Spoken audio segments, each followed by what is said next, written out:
Croeso i actif sgiliau ar gyfer chwaraeon. Ni'n mynd i ddangos i chi sut i chwarae'r gêm o Smotyn i Smotyn a sut i ddefnyddio i sesiwn beicio.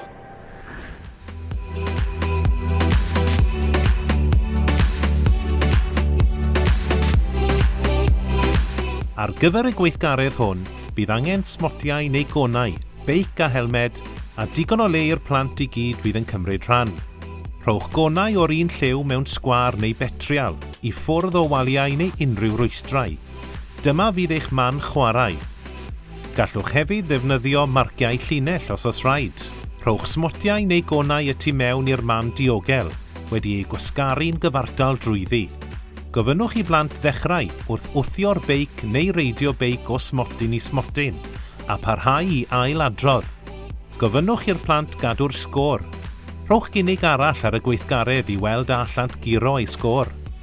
Efallai y bydd angen i chi wneud newidiadau i'r gweithgaredd, i'w gwneud yn haws, yn anoddach neu'n fwy o hwyl i rai o'r plant.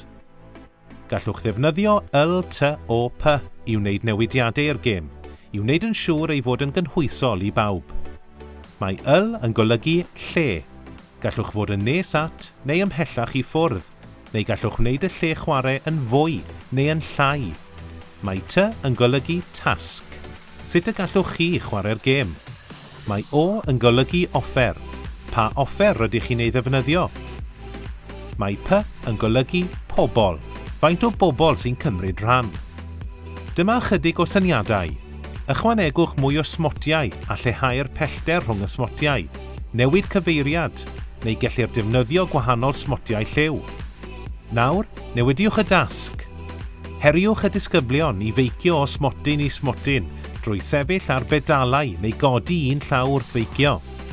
Newidiwch y dasg ymhellach i herio'r plant drwy stopio mewn man a chadw cydbwysedd neu llai gyda chodi un llaw neu sefyll i fyny wrth gydbwyso ar y beic.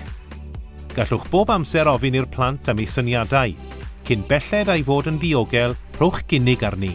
Gobeithio eich bod wedi mwynhau gwylio'r fideo a chael syniadau ar sut i'w ddefnyddio yn eich sesiwn. I gael rhagor o wybodaeth a syniadau, ewch i actif.cymru.